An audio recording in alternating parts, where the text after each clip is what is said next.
외부에서 조선 경기만 갖고 부동산에 투자를 하는 사람들은 사실 위험 부담이 좀 있어.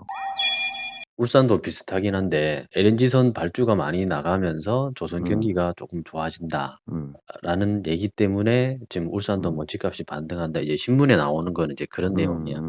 그러면서 하는 얘기가 뭐 나도 이제 요번에 그걸 이제 뉴스를 검색을 하면서 공부를 해서 알았는데 음, LNG를 뭐 보관하는 방식이 뭐 모스 방식이랑 멤브레인 방식이 있는데 그거를 현대중공업이랑 대우중공업이랑 삼성중공업이 뭐 멤브레인인가 뭐 그걸 한대. 일본은 모스 방식이고 중국은 그 뭐 하다가 60분의 1인가 압축해 놨다가 하는 거기 음, 때문에 음, 잘못하면 터지면 날아가 버리잖아. 음, 그 주변이 다 날아간다 그러대. 음, 그러니까 안정성 때문에 이제 중국에는 못 맡기고 일본이랑 우리나라인데 음, 일본은 지네들은 모스 타입만 고집을 하니까 음, 그쪽으로 이제 일이 많이 안 나가고 멤브레인을 하고 있는 현대중공업이나 음. 대우중공업, 삼성중공업 쪽으로 이제 일감이 몰린다는 거지. 그러니까 이제 조선 경기가 좋아지니까 지역 경제가 다시 살아날 거다라는 얘기야. 그래서 울산이랑 거제는 조선 경기가 안 좋았기 때문에 같이 내려갔잖아. 그렇지.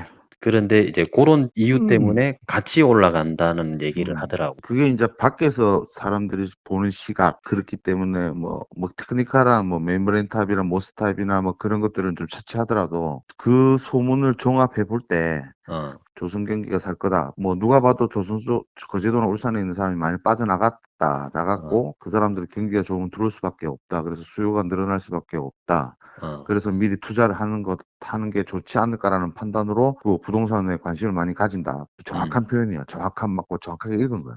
어, 근데 거기에 약간 그 약점이 있는 게 어, 내가 얘기했지만 조선소 하나를 봤을 때 뭐 현대도 그렇고 삼성도 그렇고 대우도 그렇고 똑같은 게 뭐냐 그러면 조선소는 이때까지 조선소 하나가 두 개의 덩어리로 나눠져 있었어. 해양, 조선. 지금 우리가 말하는 LNG선이라든지 뭐 초대형 컨테이너선 같은 경우에는 조선 파트에서 하는 그 일이야. 배를 어, 만드는 거기 때문에. 어, 해양은 뭐 예를 들어서 시추 장비, FPSO, 뭐 안 그러면 뭐 플랫폼 이런 식으로 기름을 생산하는 설비를 만드는 그런 그 파트였는데 어, 이 두 가지 파트가 딱 50대 50이었어. 초환기일 때. 어, 그러니까 조선소의 매출의 50대 50 정도를 그 커버하는 정확하게 이제 양분이 돼 있었다고 보면 되는데 지금은 조선 경기는 살고 있는데 해양 경기는 죽는 게 사실이야. 그리고 기존에 빠져나갔던 사람들이 거의 해양 쪽에 일하던 사람들이 많이 빠져나갔어. 아, 왜냐하면 조선소는 이때까지 아무리 일감이 없다 해도 1년 정도 이 일감을 확보하고 밀고 가고 있었거든. 최고 안 좋을 때. 어, 지금 이제 2년, 3년 정도의 일감이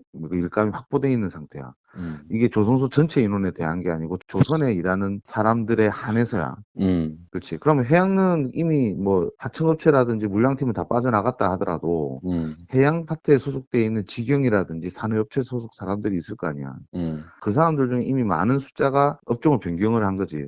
해양에 있다 조선으로 많이 넘어갔어. 음, 근데 그나마 삼성도 그렇고 대우도 그렇고 현대는 없지만은 아직까지 해양 물량이 조금 있거든. 남아있는 잔여 물량이. 음, 근데 이쪽 사람들이 골치 아픈 게 이 잔여 물량이 끝나고 나면 이 사람들 할 일이 없어지는 거야. 음, 그래서 지금 대우에서 얼마 전에 발표한 거는 이 사람들 보직 이동을 다 시키겠다. 시키고 음, 있다. 그러면 이제 해양 쪽 사람들이 손에 익진 않지만 어차피 중공업이라는 그런 특성이 있기 때문에 음, 조선 쪽에 가도 크게 뭐 금방 적응을 하거든. 그렇겠지. 뭐 옛날에 조선 쪽에 있는 사람이 해양 일감 없을 때 많이 왔기 때문에. 그렇지. 그래서 밖에서 아까 말하는 기본적인 부동산 투자에 대한 밖에서 보는 사람들, 조선의 이 상황을 잘 모르는 사람들의 시각에 의하면 당장 많은 사람이 필요하고 많은 사람이 들어올 것이라고 판단을 하고 음, 투자를 하는데 이면적으로는 그런 문제도 있어. 당분간은 사람이 필요하긴 해도 조선소가 돌아가기 힘들 정도로 사람이 필요하진 않아. 음, 왜냐하면 해양 잉여 인력들이 그쪽을 커버쳐주면 되니까. 음, 이 말이 무슨 말이냐면 어쨌든 외부에서 유입되는 사람의 속도가 생각보다 늦을 거라는 얘기야. 늦을 거다. 반증하는 게 뭐냐 그러면 상황이 그 매스컴에서 떠드는 내용만 이렇게 딱 두고 봐서는 지금 조선소에 일하는 사람들 임금 음, 특히 이제 뭐가 민감하냐면 물량팀으로 일하는 사람들의 임금이 굉장히 민감해. 어, 최고 용접사가 제일 좋을 때 21만 원까지 갔어. 어, 지금은 한 16만 원 선에 어, 정리가 돼 있어. 많이 떨어졌네. 근데 12만 원 선까지 떨어졌었어. 12만 원까지 떨어졌다가 반등을 한 거야. 그래, 그러면? 반등은 했어, 어느 정도. 근데 어. 이게 내 말은 이 반등하는 속도가 음. 생각보다 빠르지 않다는 거지.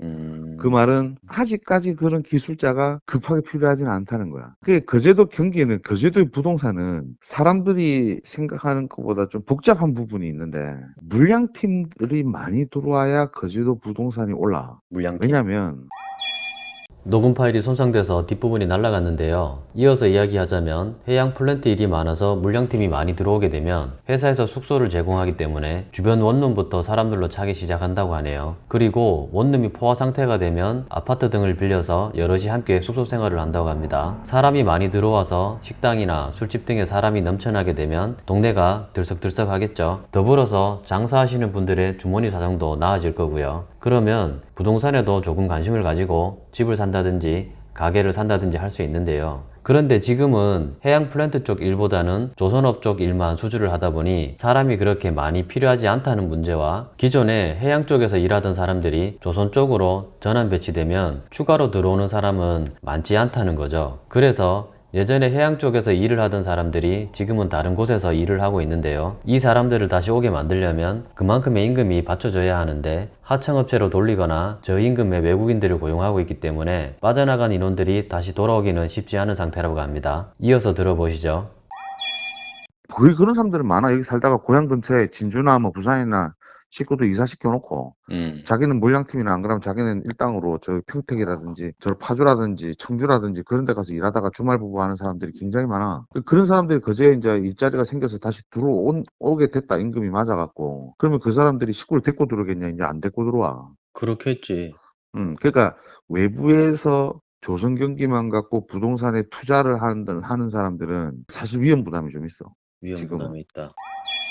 조선 경기가 한번 다시 돌아오긴 하는데 최고 흥했던 때의 70%까지도 안 올라갈 수가 있다. 그 유럽이나 일본 같은 경우에는 조선소가 사실은 뭐 유럽 같은 데는 우리나라보다 훨씬 더 좋았었지 옛날에. 그렇지. 배를 만들 때 거기밖에 없었으니까 원천 기술도 갖고 있고 걔는 노동력도 갖고 있고 소위 말하는 도크도 갖고 있었고 그래서 전 세계에서 발전하는 배들이 거기에서 이제 만들어져서 나왔었는데 선진국으로 가면 갈수록 조선업은 사양산업으로 갈 수밖에 없어. 왜 3D 업종이기 때문에. 제일 첫 번째 큰 게 위험하고 두 번째는 더럽고 사람들이 힘든 일을 복지국가일수록 힘든 일을 안 하려고 하잖아. 그렇지. 그러고 하나 더 플러스 되는 게 환경 문제, 뭐 더럽다는 거랑 뭐 음력상통하는데 환경 문제 때문에 그런 규제들이 계속 생기면서 잘 사는 나라에서는 조선업을 하기가 힘들어. 이런 이유 때문에 더 이상 조선업만 바라보고 있을 수는 없기 때문에 울산 동구에서 관광산업 육성을 위해서 대왕암 해상 케이블카를 추진하려고 하는 것 같네요. 현재 조선소에서 조선업을 가장 가까이 보고 있는 친구의 말이니까 한 번쯤은 생각해 볼 내용인 것 같습니다.